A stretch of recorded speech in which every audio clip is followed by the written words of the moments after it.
Selamat sore teman-teman peserta PSUIS Learning Academy. Apa kabarnya? Semoga sehat selalu dan jangan lupa selalu menjalankan protokol kesehatan. Selamat datang kembali di training kita pada sore hari ini.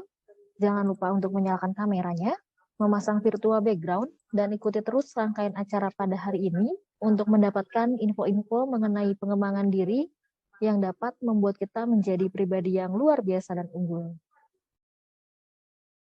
Hari ini program pembelajaran kita dengan topik communication, dan hari ini materi yang akan kita bahas mengenai communicating with empathy. Baiklah, sebelum lanjut, mungkin di sini ada teman-teman yang baru join, jadi izinkan saya menjelaskan sedikit mengenai apa itu PSUIS Learning Academy. PSUIS Learning Academy adalah inisiasi gerakan bertujuan untuk meningkatkan kualitas individu dalam segi pengembangan diri melalui berbagai kegiatan training yang berbiaya sesuai kemampuan para pesertanya. Dana yang terkumpul dari para peserta akan didonasikan untuk membantu kegiatan belajar mengajar di sekolah alternatif jalanan atau sekolah seadanya. PSUIS ini terselenggara dalam rangka anniversary Talent HRM di bulan Juli dengan tema berbagi untuk sesama, menginspirasi untuk semua. Acara ini pun disupport oleh Inergi dan juga sekolah seadanya. Dan kami ucapkan terima kasih banyak untuk teman-teman yang sudah berdonasi dan kepada teman-teman PSUIS yang berkenan untuk melakukan donasi dapat ke rekening yang sudah kami sampaikan di chat box. Dan pada chat box teman-teman juga sudah ada link untuk registrasi ulang dan untuk verifikasi sertifikat yang nanti teman-teman terima setelah mengikuti pelatihan. Jadi jangan lupa untuk registrasi ulang. Oke, selagi semuanya bersemangat, kita capture terlebih dahulu momen ini dengan berfoto bersama. Mohon Bapak, Ibu, dan teman semua untuk menyalakan kameranya.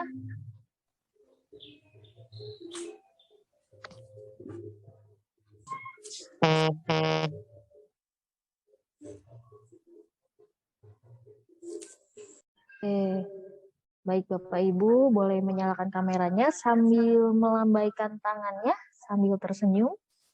Saya akan hitung 1, 2, 3.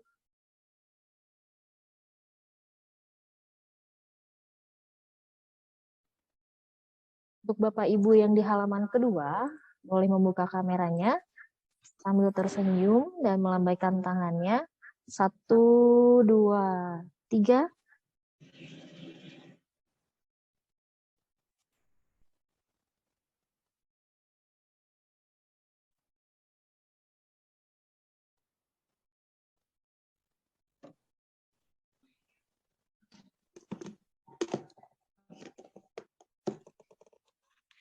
Oke, baik, terima kasih Bapak Ibu.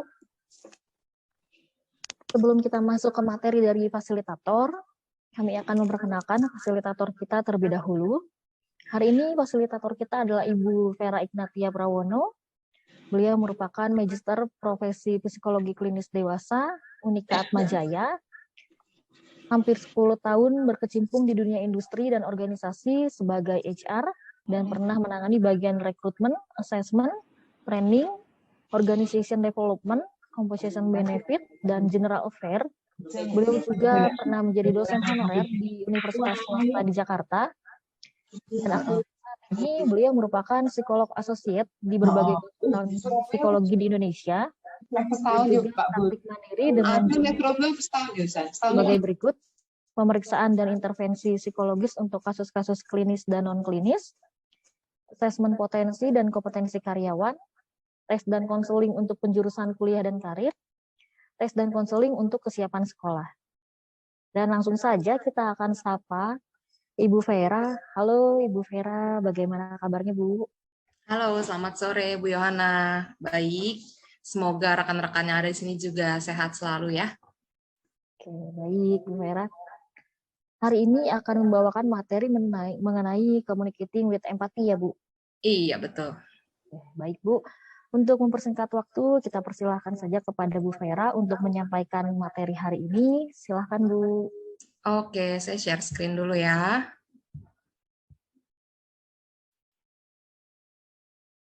Oke, sudah terlihat semua ya, rekan-rekan? Lihat Bu.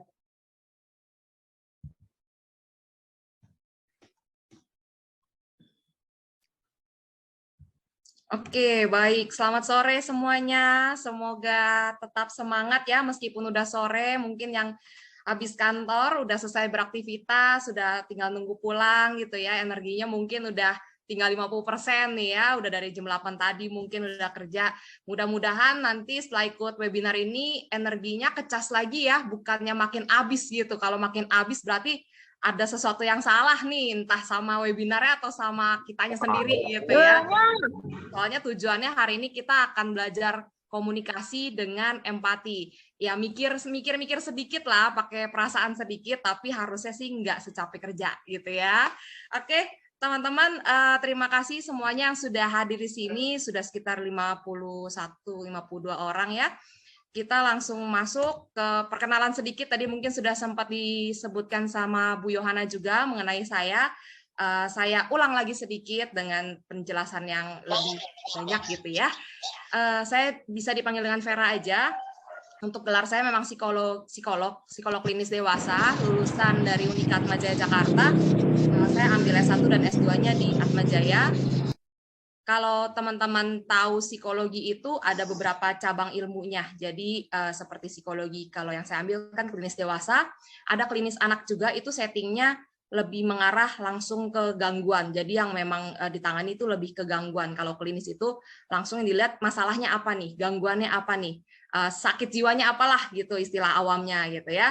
Terus ada lagi psikologi pendidikan, itu yang biasanya di sekolah yang menyesuaikan kurikulum sama tumbuh kembang anak kayak gitu ya, melihat perkembangan anak juga, itu biasanya berdampingan sama psikolog anak kalau pendidikan.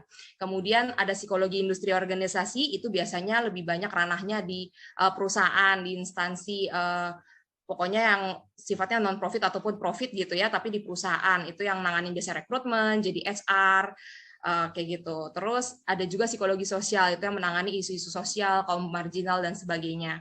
Nah, kebetulan memang meskipun saya kuliahnya ngambil klinis dewasa, yang settingnya lebih ke rumah sakit gitu ya, prakteknya di rumah sakit, tapi pada saat bekerja lebih banyak nyemplungnya ke industri organisasi sebagai HR dan juga di dunia pendidikan, ngurusin karir minat bakat gitu ya untuk anak-anak SMA yang mau penjurusan kayak gitu. Jadi saat ini memang saya lagi balik lagi nih ke jalur saya yang awal gitu. Jadi memang lebih banyaknya praktek, kemudian menangani konseling, treatment, kasusnya baik klinis maupun non klinis. Kalau yang klinis tadi seperti yang memang udah ada gangguannya gitu ya, psikotik, gangguan mood, gangguan kepribadian kayak gitu. Kalau yang non klinis itu yang orang-orang dengan masalah sehari-hari yang masih normal bermasalah, yang masih bisa di kontak realitanya masih bagus, masih bisa diajak ngobrol gitu ya. Kalau yang pasien dengan gangguan klinis itu kan biasa sudah harus didampingi dengan pengobatan dari psikiater. Beda ya psikolog sama psikiater ya teman-teman, kalau misalnya masih ada yang kecampur, dipikir sama, itu beda.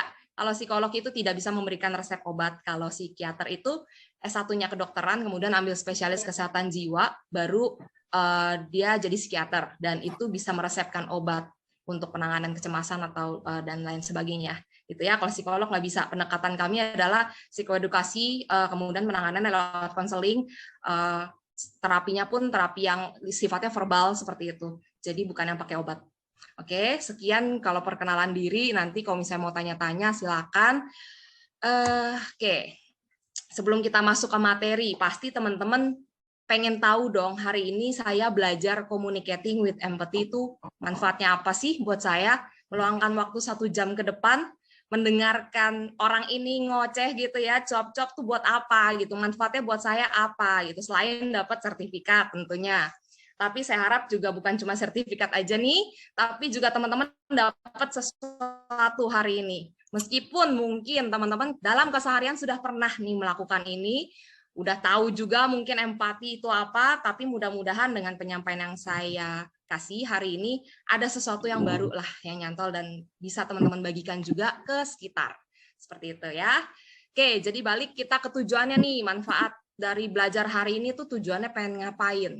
Yang pertama, harapannya nanti setelah selesai dari sesi ini, kira-kira kalau sudah bisa berkomunikasi dengan menggunakan empati, pengen mengurangi kecemasan yang tidak beralasan. Siapa nih di sini yang kira-kira sekarang lagi hobi overthinking? Ya, itu kayak lagi trending banget gitu ya, overthinking gitu.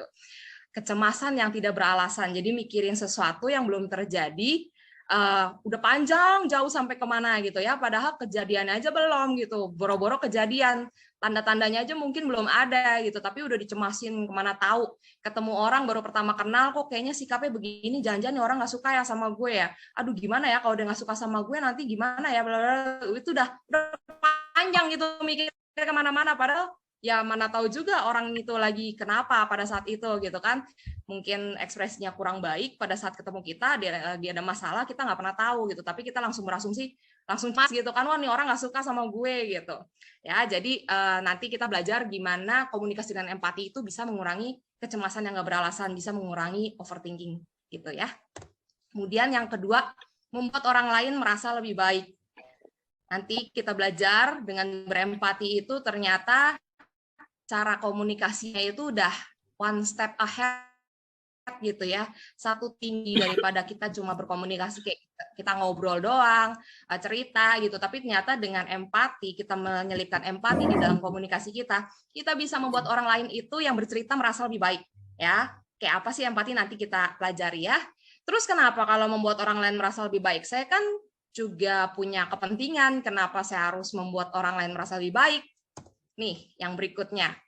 Manfaat dari berkomunikasi dengan empati. Selain kita membuat orang lain merasa lebih baik, kita pun akan merasa lebih baik karena sudah membuat orang lain merasa lebih baik. Manusia punya kebutuhan itu tidak cuma untuk menolong, tapi juga untuk ditolong gitu ya, teman-teman. Jadi manusia punya kebutuhan untuk ditolong dan juga punya kebutuhan untuk menolong. Dengan kita berempati sama orang, kita sudah menolong orang, ya. Dengan dia didengarkan sama kita, nanti begitu kita berempati sama orang lain, dia juga akan merasa ditolong. Jadi win-win solution nih. Balik lagi kayak kemarin ya, asertif tujuannya untuk win-win solution. Sama nih, sekarang yang communicating with empathy juga tujuannya kita pengen win-win juga nih. Kita membantu orang, tapi kita juga merasakan kepuasan karena sudah bisa membuat orang lebih baik. Oke. Kemudian mencegah konflik yang tidak perlu. Nah, ini balik kayak yang pertama tuh, poin pertama kan mengurangi kecemasan yang tidak beralasan. Misalnya tadi kayak baru ketemu orang terus, ih mukanya jutek banget, ih kok dia sinis banget gitu ya. Kalau yang pertama tuh dia overthinking, reaksinya kalau yang terakhir ini lebih ke, wah ini orang ngajak ribut nih kayaknya nih, kayak gitu. Jadi padahal kita nggak tahu orang itu lagi kenapa gitu kan, kondisinya hari itu kita ngeliatnya dia nggak menyenangkan aja, kayaknya rese nih orang ngajak ribut gitu. Jadi kita nyautinnya juga sama juteknya, sama judesnya, akhirnya mungkin berantem beneran gitu kan. Nah dengan berempati ini mudah-mudahan nanti kita bisa mencegah konflik-konflik yang sebenarnya nggak perlu. Ujung-ujungnya apa sih? Menghemat energi psikis kita, seperti yang kayak kemarin. Asertif, kita udah belajar. Asertif itu salah satu tujuannya juga untuk menghemat energi mental gitu ya, nggak perlu dihabiskan untuk berantem lah sama orang yang nggak perlu gitu kan, mengkhawatirkan perasaan orang lain yang sebenarnya mungkin nggak terjadi gitu, atau terjadinya beda sama yang kita pikirin gitu kan, karena kita nggak tahu, karena informasinya kurang. Nah oke, dengan empati ini nanti kita akan lihat, oh kita bisa dapat informasi yang lebih banyak dari bersikap empatik. Oke. 90% konflik berasal dari kesalahpahaman komunikasi. Kita hidup di sekitar orang-orang banyak ya, pasti berelasi, pasti bersinggungan, berinteraksi sama orang. Pasti ada komunikasi, baik verbal maupun non-verbal. Dan dari komunikasi itu pasti ada juga yang berbeda gitu ya. Karakter orang kan beda-beda nih. Kita karakternya A, ketemu orang yang karakter B, ngomong berdasarkan sudut pandang masing-masing. Pasti ada perbedaan. Perbedaan ya sedikit banyak biasanya menyulut salah pahaman gitu ya, atau konflik gitu. Nah, dari klien-klien konseling saya pun kebanyakan setelah ditelusuri, teman-teman, biasanya itu keluar gejalanya kan beda-beda gitu ya, pas datang keluhannya macam-macam, tapi begitu ditelusurin, ditanya lebih lanjut, digali, itu biasanya ujung-ujungnya ada masalah di komunikasi. Kalau yang kemarin komunikasinya kurang asertif gitu ya, salah satunya bisa karena komunikasi kurang asertif, atau yang kedua ini, dia kurang menyelipkan empati di dalam komunikasinya, makanya muncul konflik. Oke.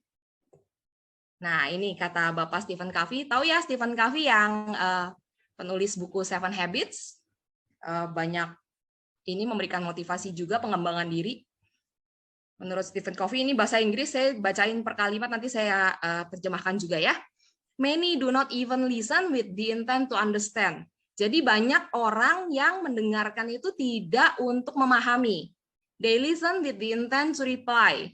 Mereka mendengarkan untuk membalas, menjawab, nyaut gitu ya. We never really understand what is happening inside another human being. Ya, jadi kalau kita cuma mendengarkan untuk ngasih jawaban, untuk nyaut, untuk membalas, ya kita nggak pernah tahu sebenarnya yang mau disampaikan tuh apa. Kadang orang belum selesai ngomong, kita udah motong, kita udah ngomong gitu ya, karena kita udah berasumsi. Oh, dia mau ngomongin ini nih pasti nih, arahnya pasti ke sini nih. Yang lebih tahu kita gitu kan, padahal kan yang punya omongan dia gitu, tapi kita yang udah langsung nyerocos duluan, berasumsi, terus bikin penilaian, ngejudge gitu kan. Pada akhirnya ya tidak terjadi satu sinergi gitu. Yang malah terjadi adalah salah pahaman. Yang satu berasumsi, asumsinya bisa jadi nggak benar. Yang satu lagi ngomong dipotong, terus dikasih asumsi yang tidak benar mungkin menurut dia, akhirnya jadi malas ngomong atau malah jadi berantem. Kayak gitu bisa ya, itu jadi konflik gitu. Oke. Nah, kita masuk ke empati sekarang. Apa sih pengertian empati itu? Ada yang tahu? Empati bukan simpati ya, beda ya. Ini banyak yang nyaru, biasanya banyak yang masih belum bisa atau belum tahu bedanya. Nggak apa-apa, di sini kita belajar simpati sama empati itu beda. Simpati ya simpati ini ya sikap ya, bukan provider telepon, beda.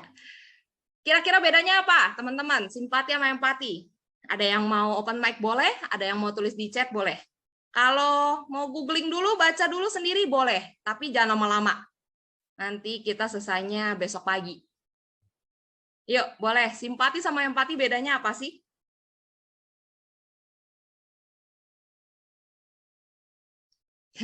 Pak Anton ya, nggak ada yang dipikirin masalahnya Bu, jadi nggak overthinking ya, nggak apa-apa, bagus Pak, berarti hidupnya damai sejahtera ya Pak, mudah-mudahan amin ya. Tapi kok nggak ada yang dipikirin, kosong dong Pak. Oke, simpati sama empati, ada yang mau kasih pendapat?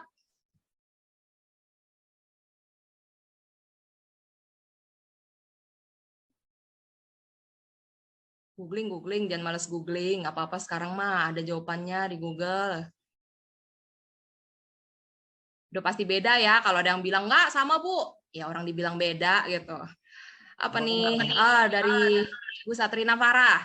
Simpati tidak mendalam, empati lebih mendalam. Sedangkan empati bersifat lebih mendalam karena dengan empati, seseorang lebih merasakan apa yang sedang dirasakan oleh orang lain, serta mampu merasakan situasi dan kondisi yang sedang dialami oleh orang lain tersebut. Thank you, Bu Satrina. Ini hasil pembelajaran dari Google ya. Nggak apa-apa, setidaknya dengan nyari sendiri pun belajar gitu. Jadi nggak perlu nunggu orang juga ngasih tahu ya kan. Oke, simpati tidak mendalam, empati lebih mendalam. Nah, beda perilakunya apa nih contohnya? Setuju, ini benar. Kalau simpati itu lebih sifatnya di permukaan, kalau empati itu jauh lebih deep, betul. Dari Pak Maftuhul Faizin, simpati kalau dengar orang lain senang, kalau empati dengar orang lain sedih, maksudnya gimana nih Pak? Simpati, oh simpati itu maksudnya konteksnya kalau cerita-ceritanya yang bahagia, yang senang gitu ya. Kalau empati sifatnya yang sedih gitu ya. Oke, sebenarnya baik simpati maupun empati bisa dimunculkan pada saat kondisi yang orang lain senang atau sedih sih Pak. Jadi bukan kondisinya, tapi lebih ke bentuk perilakunya seperti apa yang membedakan gitu ya. Oke, saya langsung jelasin aja. Kalau untuk empati di sini artinya memahami apa yang dirasakan oleh orang lain tanpa harus mengalami secara langsung. Kalau simpati tadi seperti yang sudah di-share sama salah satu teman kita juga, itu sifatnya lebih di atas permukaan, lebih ke perasaan iba, perasaan kasihan, seperti itu. Contoh, ada teman kita yang sedang mengalami duka cita karena kehilangan anggota keluarga atau kerabatnya, dia sedang berduka, simpatinya kita gimana kalau simpati? Kita mengucapkan turut berduka cita, ya, itu simpati. Kita turut berduka cita, kemudian mungkin kita datang mengunjungi kayak gitu ya. itu simpati. Kita menunjukkan bela sungkawa lah, kita ikut menunjukkan rasa iba gitu ya, karena dia kehilangan. Tapi itu belum sampai empati, teman-teman. Kalau empati, kita tahu apa yang dia rasakan tanpa kita harus mengalami kehilangan dulu. Kalau syukur-syukur, bukan syukur-syukur sih, maksudnya kalau kita pernah, itu jadinya lebih gampang untuk berempati karena kita pernah kehilangan, kita tahu rasanya waktu itu seperti apa, dan kurang lebih kita bisa melihat itu di dalam diri teman kita misalnya. Dan kita tahu apa yang dia butuhkan pada saat sedih. Misalnya ada orang yang pengen dikasih waktu sendiri, kemudian mungkin ada juga yang butuhnya ditemenin, itu kan beda-beda ya. Tapi tanpa empati, orang tidak akan bisa memahami si orang yang sedang bersedih ini pengennya diapain. Simpati itu cuma sekedar ya tadi menghibur, jangan sedih ya, udah kuat ya gitu, tabah ya, itu simpati. Which is good, itu bagus, simpati. Kita menunjukkan kalau memang kita tahu kondisi gitu.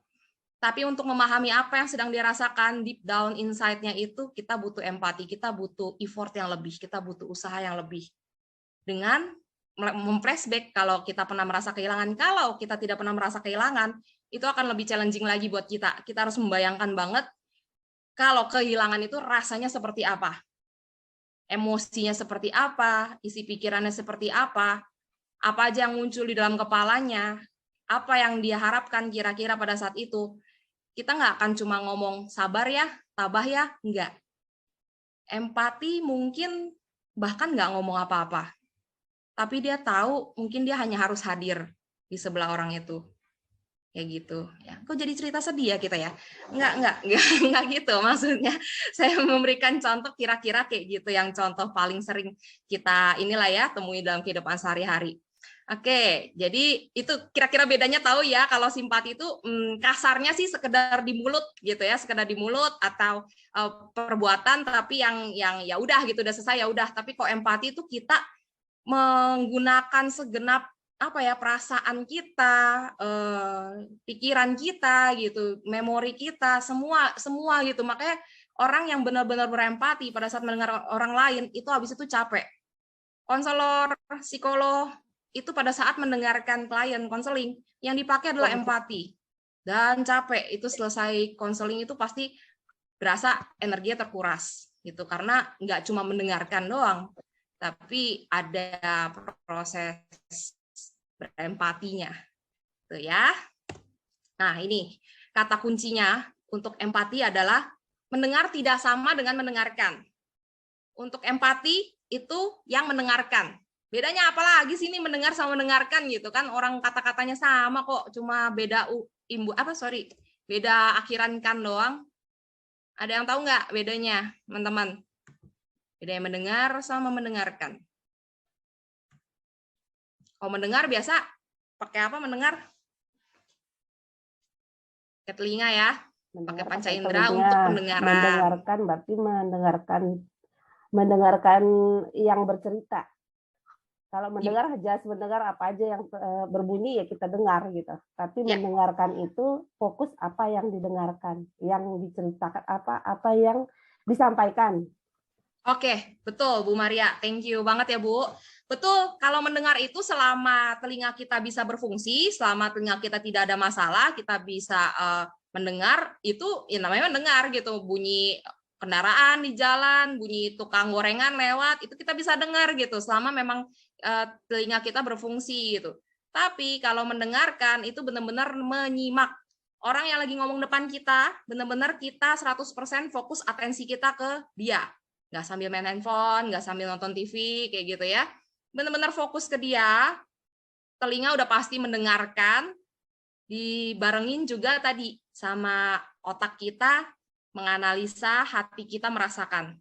Susah banget ya, udah kuping mendengar, otak berpikir, hati merasakan, semua gitu. Pegel nggak sih?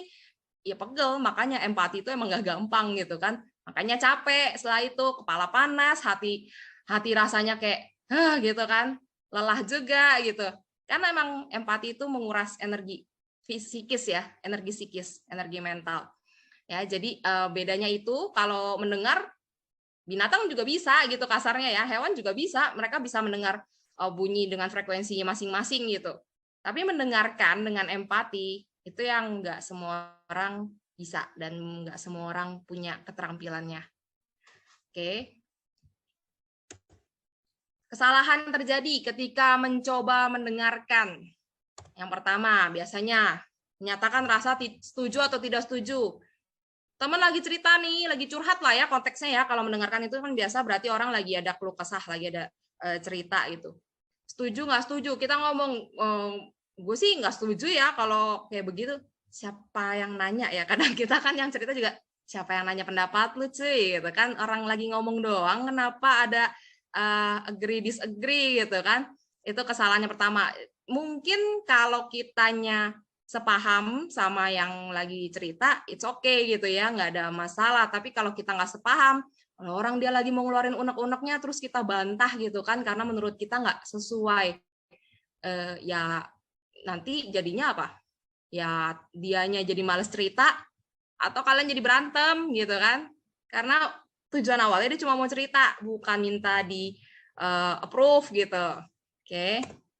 Yang kedua, mempertanyakan atau menasihati dari sudut pandang atau nilai pribadi. Nah, sadar nggak sadar kita sering nih pasti nih. Apalagi misalnya sama teman yang udah kenal banget, atau sama anggota keluarga, atau sama yang rekan yang lebih muda gitu ya. Mereka cerita masalah, kita merasa kalau kita yang lebih tahu atau kita lebih tua, kita berhak untuk ngasih tahu gitu, menasihati, langsung ngasih saran. Padahal sebenarnya mungkin dia cuma mau ngomong gitu, mau ngeluarin unek-unek gitu ya, jadi nggak minta dinasihatin. Nah, biasanya ini juga sumber konflik nih. Udah dipertanyakan lagi misalnya kayak, masa sih yang bener lo, yakin lo gitu. Ya yakin lah orang gue yang cerita gitu kan. Atau dinasihatin, kalau menurut gue sih harusnya sih gini ya, lo harusnya begini. Ya, untuk kasus yang misalnya memang dia ngajak diskusi, mencari solusi, ya oke gitu. Ini bisa dilakukan. Tapi kalau dia memang butuh hanya untuk didengarkan, ini nggak tepat, gitu ya. Yang ketiga, membandingkan cerita pribadi dengan cerita pribadi, fokusnya jadi berganti. Pernah nggak ketemu yang kayak begini, lagi cerita, tiba-tiba diserobot, gue juga pernah tuh waktu itu kayak gitu tuh, terus gini, akhirnya gue gini, terus ceritanya jadi pindah ke dia gitu kan. Sadar-sadar kita kayak perasaan tadi gue yang mulai, gue yang lagi pengen cerita, kenapa jadi sekarang dengerin dia. Pernah ya, kurang lebih pasti pernah ya, atau malah kita yang kayak gitu. Ya, ini adalah tanda-tanda orang yang kurang empati gitu ya. Kalau berempati harusnya tidak begini. 1, 2, 3 sama yang terakhir 4. Meremehkan atau menganggap enteng. Toleransi setiap orang terhadap kesulitan, terhadap beban hidup itu beda. Menurut kita gampang lah kayak gitu doang, patah hati doang. Ya elah, sehari 2 hari juga beres. Ya buat orang lain belum tentu begitu, karena orang lain bukan kita gitu ya. Jadi jangan melihat dari kacamata kita kalau kita mau berempati. Itu kuncinya juga tuh, melihat dari kacamata orang lain, melihat dari sudut pandangnya dia. Seperti kita menjejakkan kaki di sepatu orang lain. Itu rasanya merasakan jadi orang itu seperti apa. Kalau kita udah tahu rasanya, kita nggak akan meremehkan atau menganggap enteng. Tapi kalau kita hanya melihat dari sudut pandang kita, ya riskan ini biasanya terjadi gitu kan. Lu lebay banget sih begitu doang, udahlah nggak usah dipikirin, kenapa sih besok juga lupa.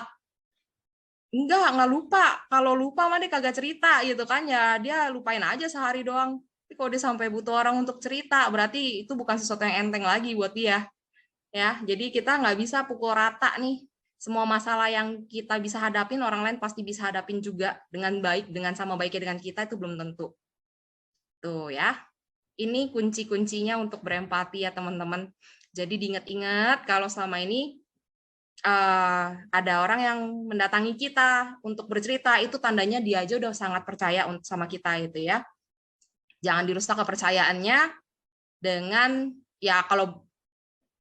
jangan dirusak kepercayaannya dengan 4 hal ini terutama. Dipotong ceritanya, orang belum selesai ngomong dipotong, paling kesel kan ya kalau lagi ngomong, apalagi lagi emosi itu dipotong. Waduh, kayaknya udah malas habis itu cerita kan, atau malah jadinya sewot gitu, berantem. Ujungnya gitulah, 2 itu kalau nggak jadi malas cerita ya ribut gitu sama yang diceritain. Dan itu yang kita hindari ya. Kalau sampai itu terjadi berarti communicating with empathy-nya nggak jalan. Oke. Empathy starts with understanding. Jadi kuncinya empati itu selain tadi mendengarkan, kita juga harus memahami ya. Memahami itu bagian dari mendengarkan juga. Memahami berarti kita harus kenal sama lawan bicara kita. Kenal sama diri kita sendiri dulu deh. Kadang-kadang masih banyak juga PR-nya gitu kan. Baru tahu nih gue kalau kejadiannya kayak gini, gue bakal bereaksi kayak gini gitu kan.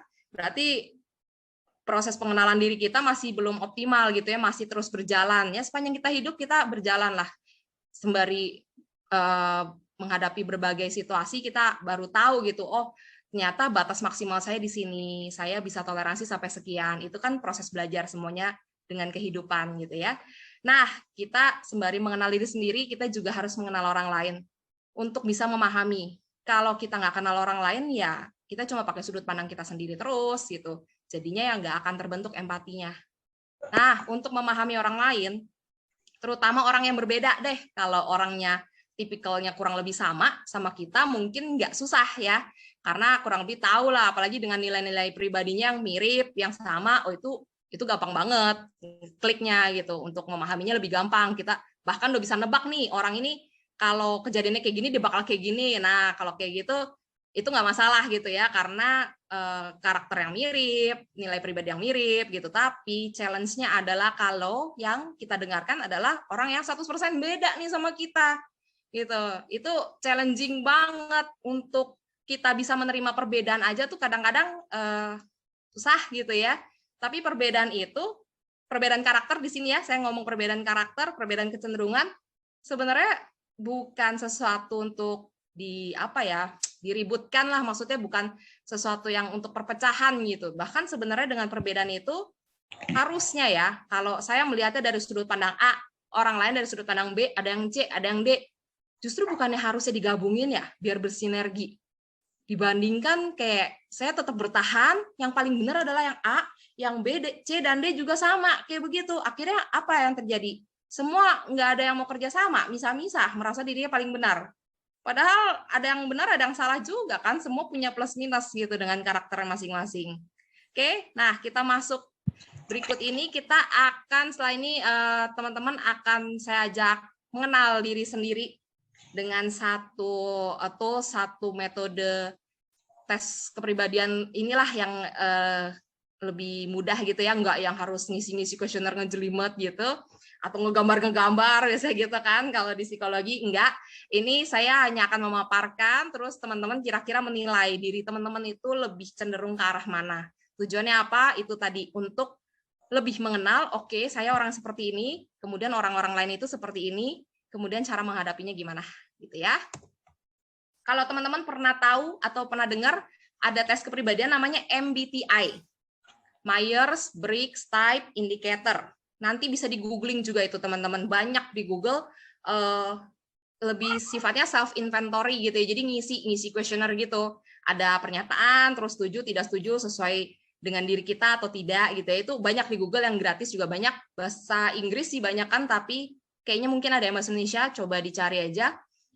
Bisa dikerjain itu nanti pada saat ada waktu. Kalau yang sekarang, saya nggak minta teman-teman ngisi kuesioner, saya akan menjelaskan isinya MBTI itu apa, golongan kepribadiannya berdasarkan tes ini apa. Nanti teman-teman silakan dalam hati atau coret-coret di kertas juga boleh. Saya masuk yang mana gitu ya. Oke. Nah, di MBTI ini nanti akan ada 4 bagian, teman-teman. Dari bagian yang pertama dulu ya. Di sini udah kelihatan ada introvert sama extrovert. Itu adalah bagian di mana manusia ngecas energi mentalnya ketika sudah capek, habis beraktivitas, habis kerja, habis sekolah, habis kuliah gitu ya. Terus kan capek tuh. Ada 2 tipe orang tuh setelah dia capek. Yang pertama masuk kandang, orang introvert ya. Terus yang kedua orang extrovert, keluar kandang. Main ke kandang orang atau jalan-jalan gitu kan. Sukanya dengan keramaian. Nah, ini bedanya. Kalau orang introvert cenderung di belakang layar, orang extrovert cenderung ditampil depan umum gitu ya. Jadi Kalau ini kelihatan banget lah ekstrovert itu biasanya yang hidup, yang rame, yang seneng melontarkan humor, jokes gitu kan. Introvert tuh yang bagian yang ketawanya gitu, yang pendengar lah. Kalau orang introvert cenderung lebih senang tempat sepi dan tenang, orang ekstrovert lebih senang sama keramaian gitu ya. Jadi kelihatan lah biasanya tempat liburan deh, milih tempat liburan. Orang introvert mungkin sama orang ekstrovertnya sama-sama suka pantai, sama-sama suka gunung, tapi orang introvert akan mencari pantai yang rame, Bali gitu kan, Balinya pun Kute atau apa yang rame gitu. Kalau ekstrovert Bali oke, tapi dia akan nyari pantainya yang lebih sepi gitu ya. Orang introvert lebih cenderung mikir dulu baru ngomong, orang ekstrovert ngomong dulu baru mikir. Nah, kalau ngeliat dari perbedaan-perbedaan ini kan beda banget ya, ujung sama ujung gitu kan. Kira-kira lebih bagus yang mana sih? Karakter yang introvert atau ekstrovert sih? Ada yang mau berpendapat?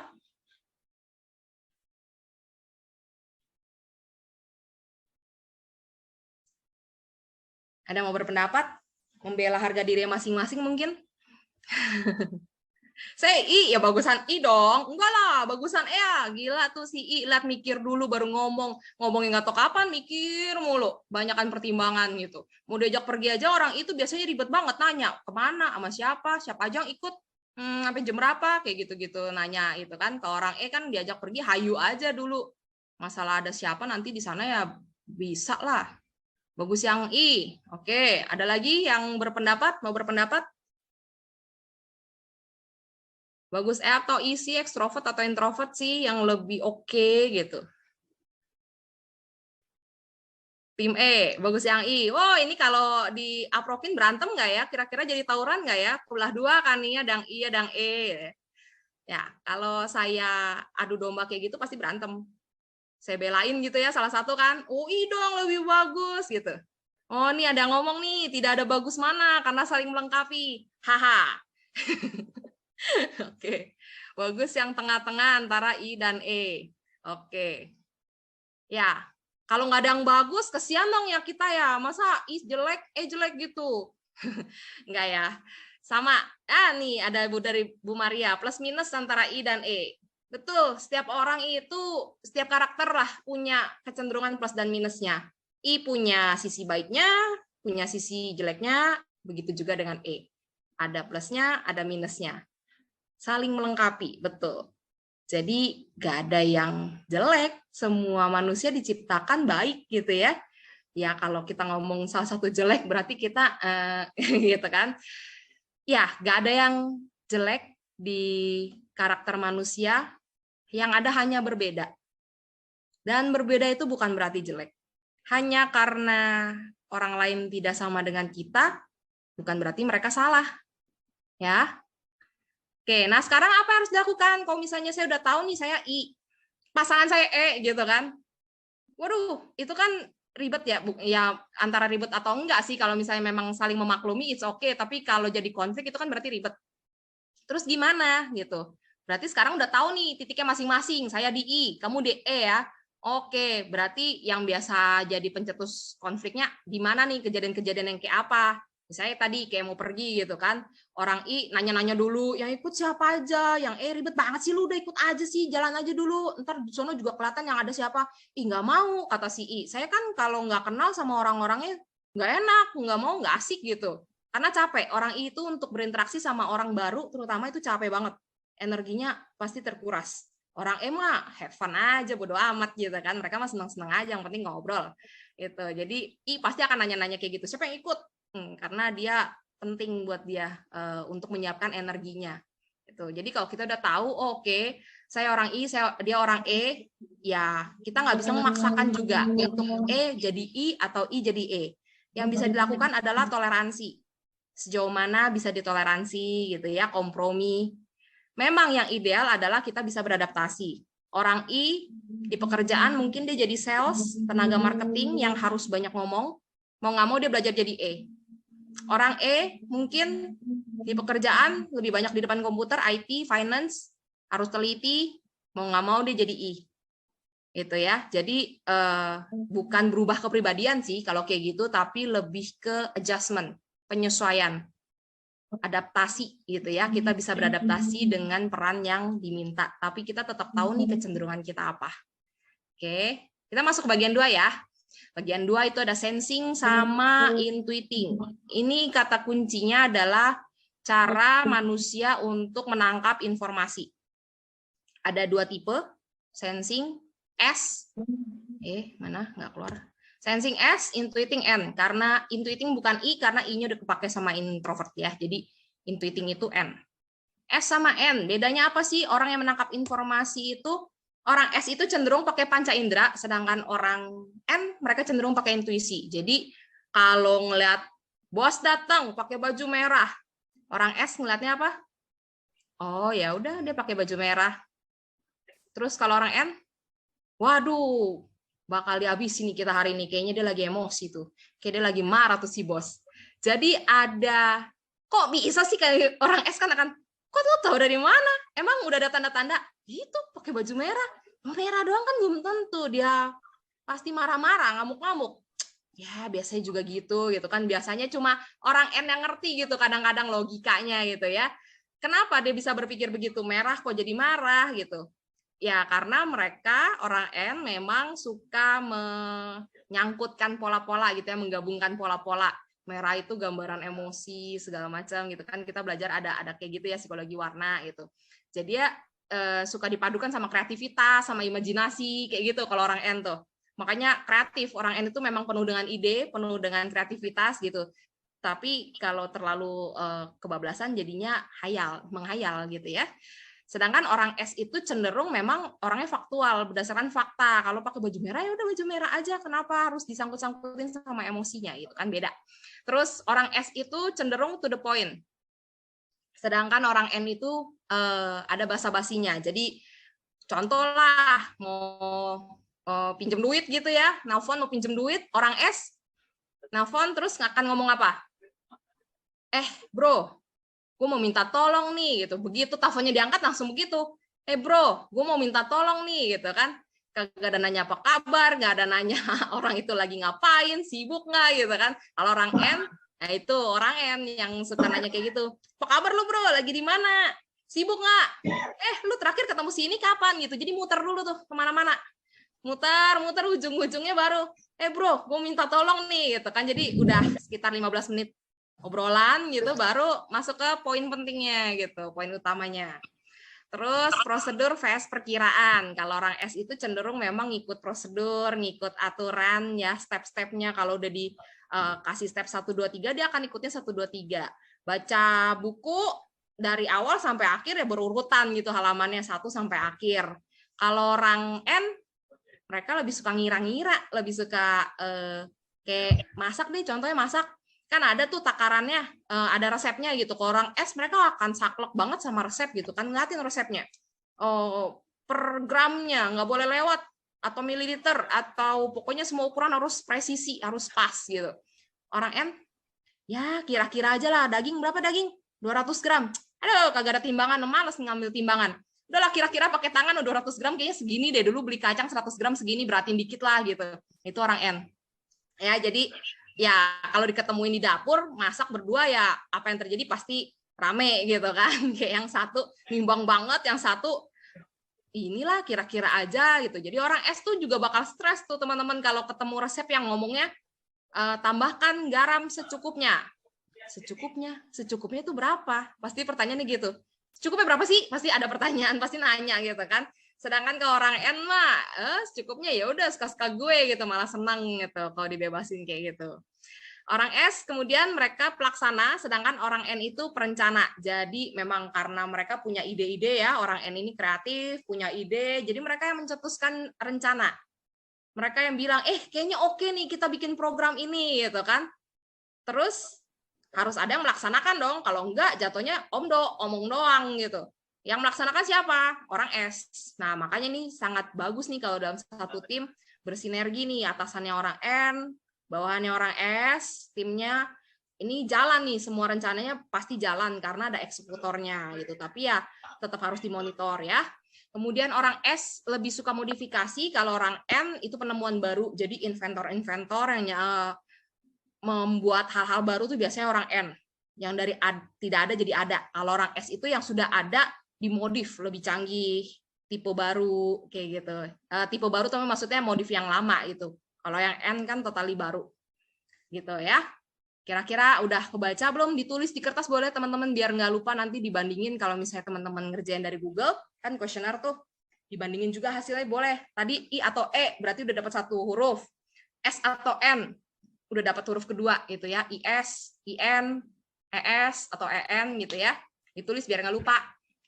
Terus nanti teman-teman juga bisa kalau udah dapat nih, nanti udah lengkap semua, teman-teman bisa menilai orang lain.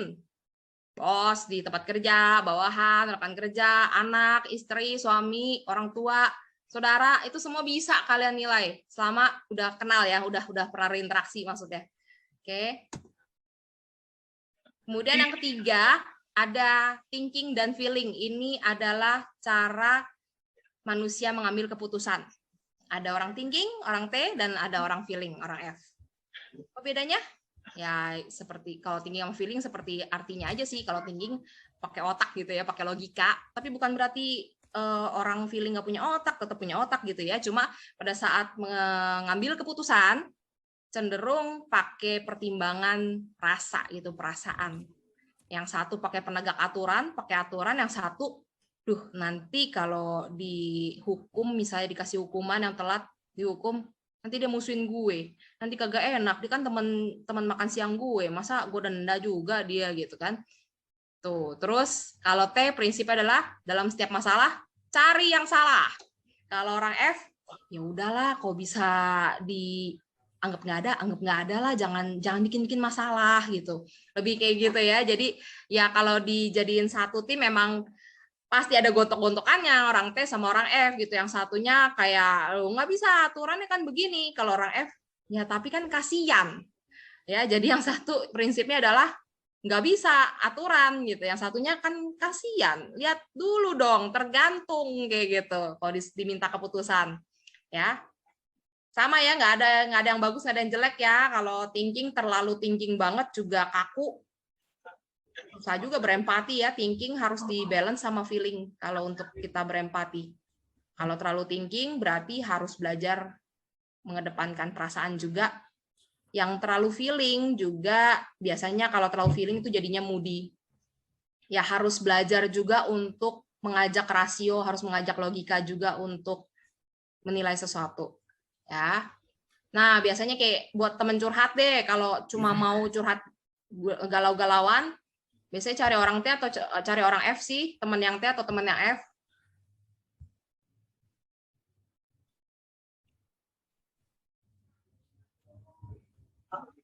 Yuk, yang mau jawab. Kalau mau curhat doang gitu, mau galau-galauan doang, keluarin unek-unek, enaknya ngobrol sama orang T atau orang F ya.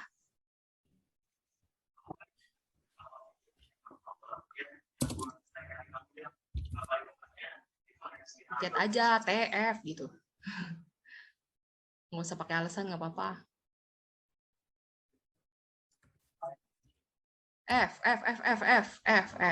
F semua ya. Ya, karena kalau cuma emang pengen bergalau-galauan doang ya F lebih enak diajak ngobrol gitu ya, karena ya memang pendekatannya perasaan. Tapi kalau kita mau diskusi misalnya, gue kuliah di mana ya misalnya, ini gue dapat tawaran beasiswa nih, bagusnya ambil yang mana ya? Nah itu ngobrolnya sama orang T, karena pasti akan diajak mikir, diajak analisa, dibedah itu plus minusnya, untung ruginya gitu kan. Jadi sekarang udah tahu ya kalau misalnya lagi ada masalahnya dalam hal apa, carinya teman yang mana gitu. Jangan lagi mau galau, ngobrolnya sama orang T, itu namanya cari perkara sendiri. Kalian akan diajak mikir. Nah, orang lagi pengen cerita doang, diajak mikir tuh pulang panas gitu kan kepala. Mau nangis tapi nggak jadi gitu kan, karena diajaknya mikir, padahal harusnya emosinya keluar lewat nangis gitu. Jadi kalau kalian merasa, ini orang asik banget buat diajak cerita, ya setelah kalian belajar MBTI berarti kalian yang salah nyari teman cerita gitu ya, bukan salah orangnya, dia mah emang berperilaku sesuai kecenderungannya dia gitu kan. Kalian yang harus cari teman cerita yang cocok sesuai masalahnya gitu.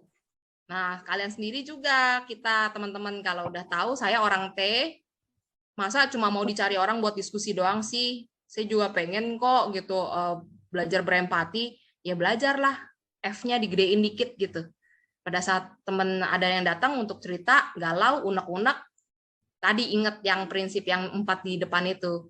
Jangan menjudge, jangan menunjukkan persetujuan, jangan memotong kayak gitu-gitu ya. Karena orang T itu cenderung suka motong, kagak sabaran gitu. Nah, Oke, kita masuk yang bagian keempat, yang terakhir. Berarti udah dapat 3 kombinasi huruf ya, teman-temannya. Entah IST, ISF, EST, ESE, ESF, atau NF, kayak gitu ya. Yang keempat ini adalah gaya hidup. Bukan gaya hidup mewah atau susah gitu, bukan ya. Tapi lebih ke pengaturan waktu, penempatan barang, kayak gitu. Pokoknya cara ngatur hidup lah, gaya hidup gitu. Ada orang J, orang judging, dan ada orang perceiving yang P. Bedanya apa? Kalau orang J cenderung lebih terjadwal. Kalau orang P cenderung lebih fleksibel. Jadi J itu dengan jadwal dan rundown karena menurut mereka itu membuat lebih aman gitu ya. Mereka jadi tahu perkiraan waktu harus siap-siap dari jam berapa sampai jam berapa gitu. Orang P jadwal, begitu ada jadwal dibaca sekilas, oh ya kira-kira lah tahu gitu kan. Nah, plus minusnya apa? J, kalau J kan seneng banget sama jadwal nih. Jadi begitu ada jadwal yang berubah di tengah-tengah gitu ya, katakanlah batal atau misalnya ada yang nyelip baru, wah tuh stres tuh. Gimana nih? Nggak sesuai dong. Kacau dong hari ini semuanya jadwalnya. Kalau orang P mah santuy aja kan. Oh iya, silakan. Nggak apa-apa kok. Iya, nggak apa-apa. Santai gitu, beneran santai. Saking santainya, kadang ada jadwal yang kelupaan. Ya. Jadi tetap plus minus ya, teman-teman. Orang J dikira-kira lah. Oke, strict sama jadwal boleh, tapi namanya keadaan kita nggak pernah tahu, selalu ada perubahan biasanya di detik-detik terakhir. Misalnya kita yang harus mengatur sendiri emosi, tingkat stresnya. Orang P ya boleh santuy, tapi juga harus memperhatikan mana yang harus diprioritaskan nih, jadwal-jadwal yang penting gitu kan. Terus yang perbedaan kedua, orang J itu cenderung birokrasi, orang P cenderung praktis. Biasa kalau di organisasi gitu ya, itu kan ada birokrasinya, ada layer-layernya, mau minta tanda tangan tuh approval-nya bertingkat-tingkat kayak gitu. Buat orang P itu neraka ya nggak? Lebih kayak, aduh kenapa sih ribet banget mau keluarin duit cuma 50.000, tanda tangannya sampai ke direktur yang benar aja gitu. Sedangkan menurut orang J, ya iyalah, ini kan perusahaan duitnya bukan duit kita, ya harus tahu dong ini keluarnya dari mana aja, finance harus tahu, dari operational harus tahu, sampai ke atasnya harus tahu, 1 rupiah pun harus tahu kalau hilang gitu. Ya itu, kalau di meeting berantem biasanya, orang P pengennya simplifikasi, pengennya sesimpel mungkin. Kalau bisa cuma by klik aja, dia klik keluar tuh duit gitu kan. Orang J nggak bisa kayak gitu, semua ada mekanismenya, semua ada ininya, urutannya, ada tingkatannya kayak gitu. Terus orang J juga cenderung lebih ke persiapan, preparation ya. Orang P itu cenderung deadlineer. Jadi udah ketahuan deh nih kalau dikasih tugas dulu zaman-zaman sekolah gitu kan, atau sekarang lah zaman-zaman kerja gitu. Ini siapin ya proposalnya minggu depan. Minggu depan saya cek. Orang J begitu dapat tugas itu apa yang dilakukan? Oke, ayo kita selesaikan sekarang juga gitu kan. Mulai dari hari ini langsung bikin gitu. Jadi H-3 nanti udah selesai. Bisa dicek-cek lagi kalau ada yang kurang. Orang P kapan bikinnya? H-1. H-1. H-1 hari atau H-1 jam? Ya pokoknya itulah ya. Semakin mepet itu biasanya ide kreatifnya baru muncul.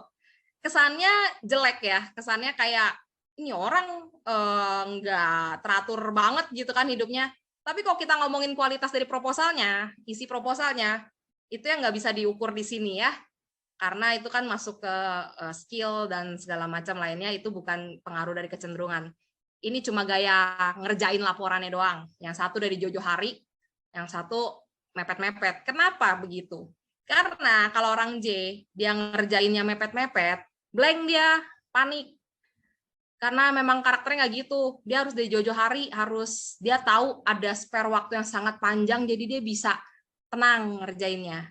Sedangkan orang P, kalau terlalu jauh spare kayak gitu seminggu, nggak ada isinya kepalanya. Duh, apa ya? Susah. Duh, nggak kepikir.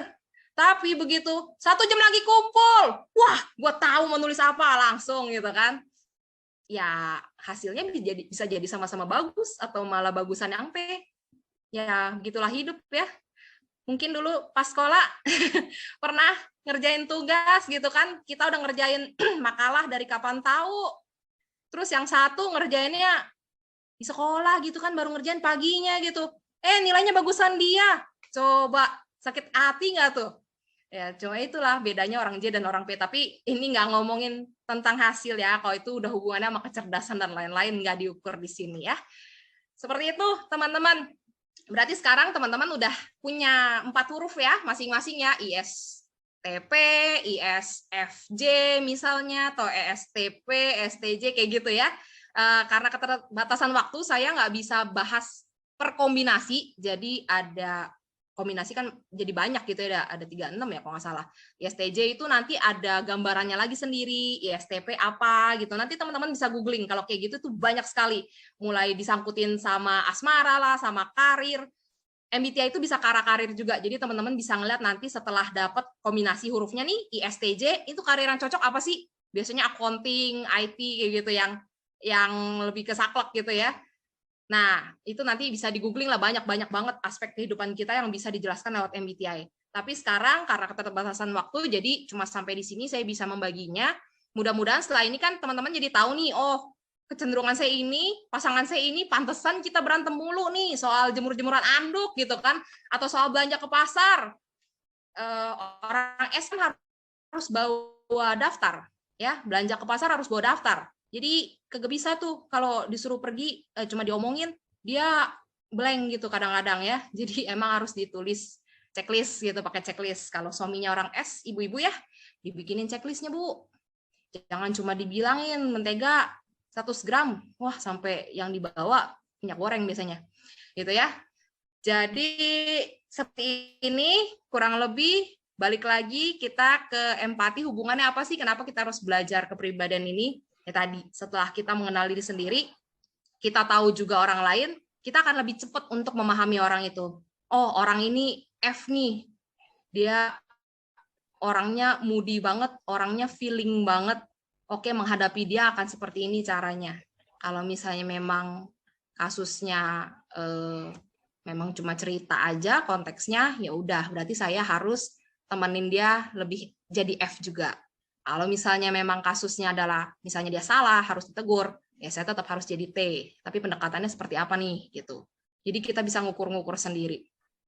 Ya, dibarengi dengan tadi metode-metode yang do and don'ts-nya itu yang buat empati gitu ya, nggak boleh motong misalnya, yang nggak boleh menjudge, nggak boleh balik jadi cerita tentang kita kayak gitu.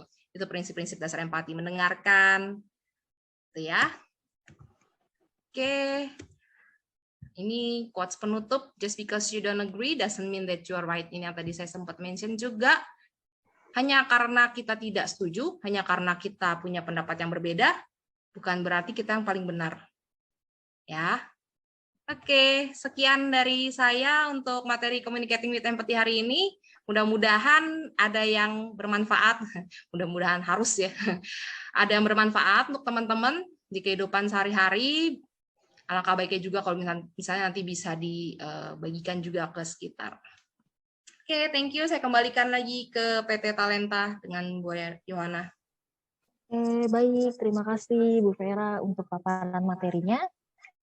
Bapak Ibu mungkin ada yang ingin bertanya atau ingin berdiskusi, mungkin kita akan buka Saya stop share dulu ya. sesi untuk tanya jawab. Silakan Bapak Ibu boleh langsung open mic saja, atau jika masih malu-malu ditulis di chat pun tidak apa-apa. Mungkin sambil menunggu.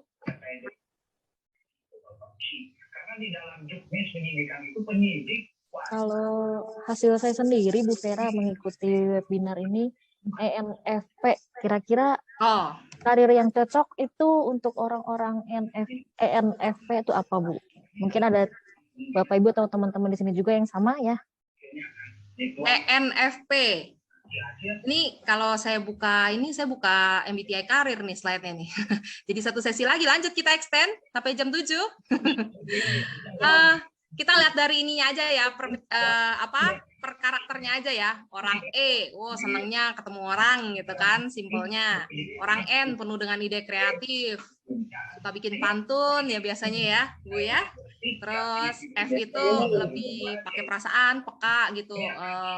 Nah itu kalau berurusan sama orang biasanya buat konseling bagus tuh kayak gitu. Terus P itu yang santuy ya tadi ya, santuy banget gitu kan. Janjinya besok ya udah ketemunya lusa gitu ya Bu ya.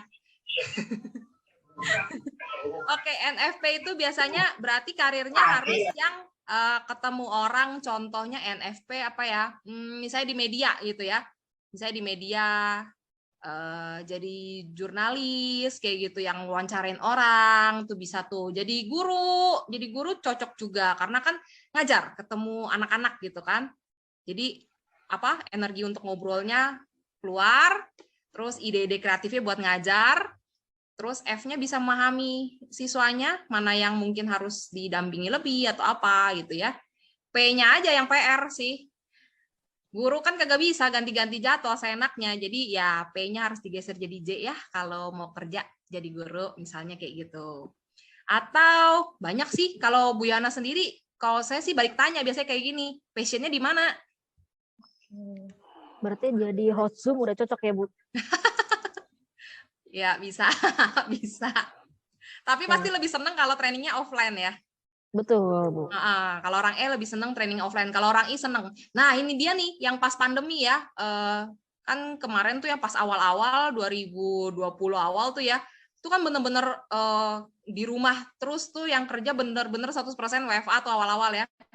Itu kan sampai ada jokesnya gitu kan. Yang orang E udah kayak di penjara banget, stres banget di dalam rumah. Orang I mah seneng banget gitu. Akhirnya bisa kerja kayak gini gitu kan. Seneng, tiap hari aja udah nggak usah berakhir di satu sisi gitu ya. Orang gila, kapan ini masuk lagi begitu kendor dikit WFO daftar nomor 1 saya yang masuk kantor gitu. Nggak ada orang apa-apa yang penting gua keluar rumah gitu. Ya itu beda banget tuh ya kemarin tuh ya berasa orang IMA nggak apa-apa mau setahun kayak gini 2 tahun kayak gini kerja dari rumah pakai Zoom it's okay. I'm okay gitu. Orang emang nggak oke. Itu Bu Yana. Baik, Bu Vera, terima kasih untuk jawabannya. Ada pertanyaan kembali dari Bapak Andre, Bu. Iya, ada apakah jika mendengarkan seseorang cerita, diharuskan selalu memberikan feedback kepada si pencerita? Oke. Kalau ini saya bagi sedikit ilmu konseling ya, jadinya ya. Kalau konseling itu kan nanti bisa googling juga sih banyak sekali ininya cara-caranya. Memberikan feedback lebih kemana dulu nih konteksnya? Kalau menunjukkan kita mendengarkan itu udah pasti ya kan. Kalau kita cerita, kalau orang cerita kita menunjukkan kalau kita mendengarkan. Caranya seperti apa? Nggak harus dengan ngomong. Kadang bisa dengan eye contact, yang penting kita jaga eye contact, terus ya pada saat-saat tertentu kita ngangguk gitu kan, kita akan merasa didengarkan juga. Terus kalau misalnya memang dia cuma mau cerita unek-unek, ya selesai dia cerita, kita bilang,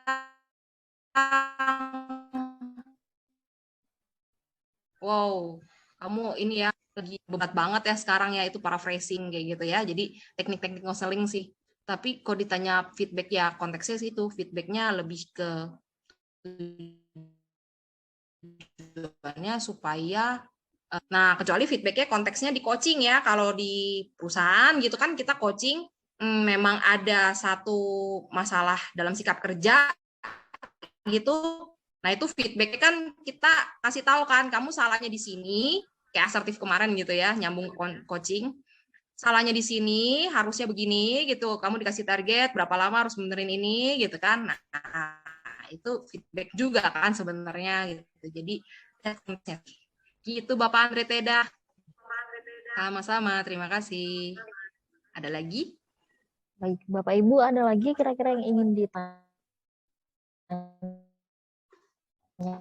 atau mungkin didiskusikan?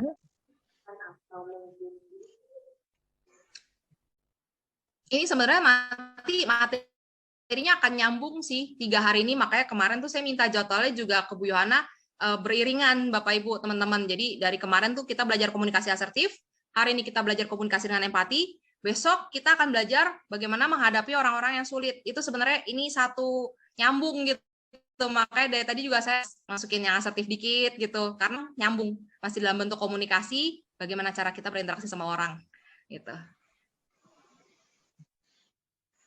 Oke. Pak Ibu, ada pertanyaan kah?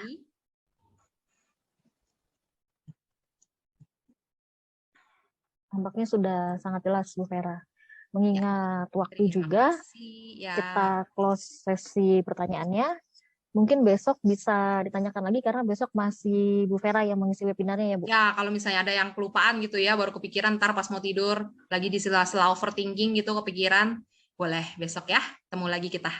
Oke, baik. Terima kasih Bu Vera untuk paparan materinya. Bapak Ibu, sebelum kita closing, kita akan seperti biasa main games terlebih dahulu. Aturannya masih sama, Bapak Ibu cukup jawab di kolom chat box saja.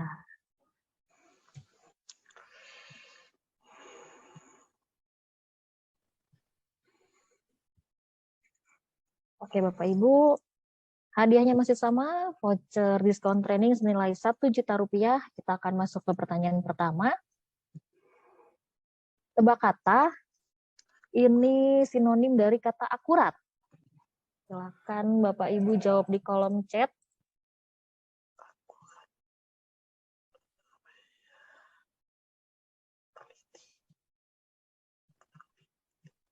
Ya Bapak Ibu, silakan langsung jawab di kolom chat.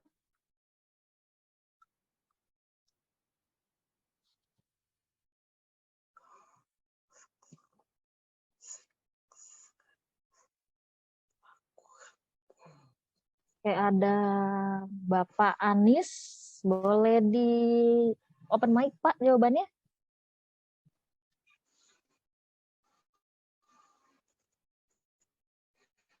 Bapak Anis, sama. Oke. Jawabannya betul Pak, 1 poin untuk Bapak Anis. Selamat Pak, kita akan lanjut ke pertanyaan kedua. Nah ini ada teka-teki, jika good sama dengan baik, time sama dengan waktu, maka good time adalah, silakan Bapak Ibu jawab di kolom chat.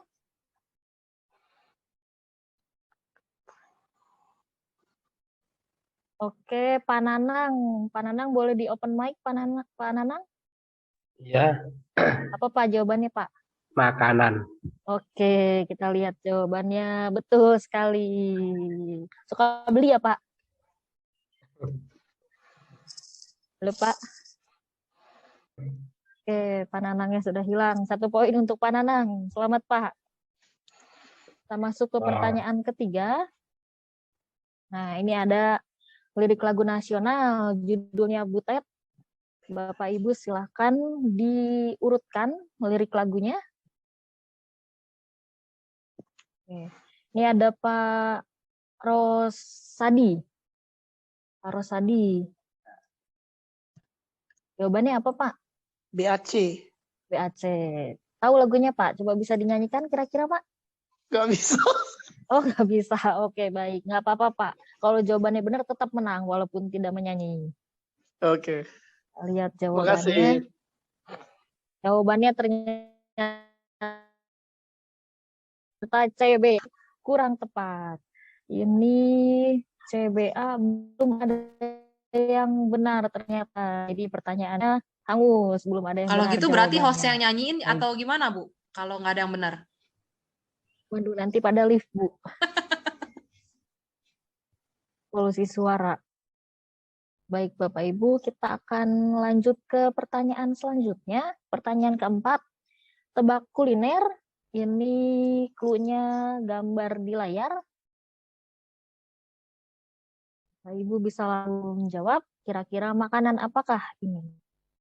Oke, ada Bapak Anis lagi, Bapak Anis M. Jawabannya apa, Pak? Rawon. Rawon. Oke. Tepat sekali. Poinnya bertambah untuk Bapak Anis. Kita lanjut ke pertanyaan kelima. Tebak kota. Clue-nya adalah gambar di layar. Bapak Ibu boleh langsung tuliskan. Pak Andre, boleh di open mic, Pak? Papua. Oke, kita lihat jawabannya. Tepat sekali, 1 poin untuk Bapak Andre. Pertanyaan ke-6, ini ada teka-teki kembali. Oke, pertanyaannya adalah, jika orang kaya menjadi miskin, maka orang miskin menjadi apa? Oke, Pak Andre lagi. Jawabannya apa, Pak? Jadi banyak. Betul sekali. Jadi jika orang kaya menjadi miskin, maka orang miskinnya menjadi banyak. Tepat sekali. Saya Poin interupsi dong. bertambah. Saya interupsi dong, Bu Yohana. Ini yang bisa jawab ini kayaknya orang yang memang sisi N-nya lebih besar ya, NBTI-nya ya. Ya Coba kita tanya soalnya, ya, Bu. pakai imajinasi gitu. Kalau yang Tadi, S banget tuh pusing jawabannya pasti. Nggak nemu. oke, berarti Pak Andre nih, tadi MBTI-nya ada N-nya ya, Pak? Wah, udah hilang juga Pak Andre-nya, Bu. Baik, Bapak Ibu, sekian untuk game quiz-nya. Oke, ini jawabannya tadi menjadi banyak. Tepat sekali. Terima kasih untuk Bapak Ibu yang sudah berpartisipasi untuk menjawab games quiz interaktif kita.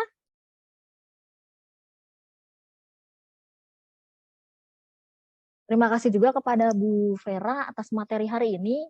Mungkin konklusi singkat atau sharing tentang apa yang telah didapat untuk materi kita hari ini, boleh Bu Maria mungkin ya, Bu Maria Eski nih. Silakan Bu, monggo.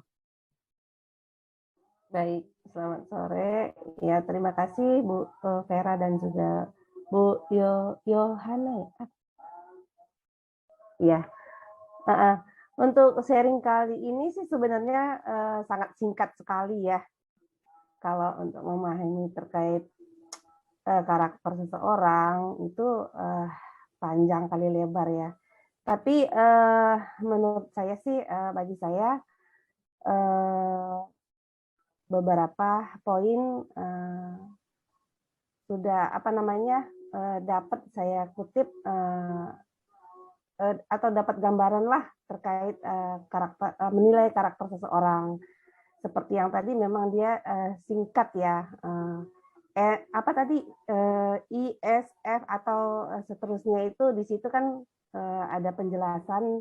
Jadi bagi saya sih sedikit banyaknya sudah bisa melihat nanti di lingkungan kerja ataupun di keluarga ya, untuk ngadapin mungkin anak-anak, saudara gitu. Oh, ini orangnya seperti ini. Jadi benar-benar kita bisa tahu karakter orang supaya apa? Kita bisa lebih tahu menghadapi orang. Oh, karakter seperti ini kita ngadapinnya seperti apa ya, supaya bagaimana biar bisa nyambung. Bukan berarti kita harus terus bentrok. Begitu juga dalam pekerjaan ya, dengan atasan, dengan rekan kerja, sehingga bisa terjalin hubungan dengan baik walaupun ada perbedaan. Itu aja sih dari saya. Terima kasih Bu Yohana ya, dan Bu Vera. Selamat sore. Baik, terima kasih sekali lagi. Ya. Terima kasih sekali lagi untuk Bu Maria untuk sharing dan kesimpulannya, Bu. Memang singkat banget ya, karena memang waktu juga terbatas. Mungkin nanti bisa request ke PT Talenta supaya dibikinin sesi khusus gitu ya, Bu ya, buat kita kulik lebih dalam gitu MBTI. Iya. Terus sekali Bu Vera. Baik, terima kasih Bu Maria dan Bu Vera. Bu Maria, terima kasih untuk sharing dan kesimpulannya. Dan Bapak Ibu dan teman-teman semua, untuk training di hari Rabu kita akan membahas mengenai dealing with difficult people. Itu masih bersama Bu Vera. Jadi teman-teman jangan sampai ketinggalan. Demikian telah kita ikuti bersama rangkaian acara PSC Wish Learning Academy. Kami ucapkan terima kasih atas atensi dan partisipasi Bapak Ibu semua, dan terima kasih Bu Vera untuk paparan materi hari ini. Jangan lupa Bapak, Ibu, dan teman-teman semua tetap menjalankan protokol kesehatan, jangan lengah, tetap menjaga jarak, hindari kerumunan, dan cuci tangan, serta selalu lebih kreatif dan produktif. Saya Yohana, beserta tim yang bertugas hari ini, pamit undur diri. Selamat menjalankan ibadah bagi yang menjalankan. Semoga ilmunya bermanfaat. Terima kasih. Selamat malam. Terima kasih semuanya. Selamat malam. Malam.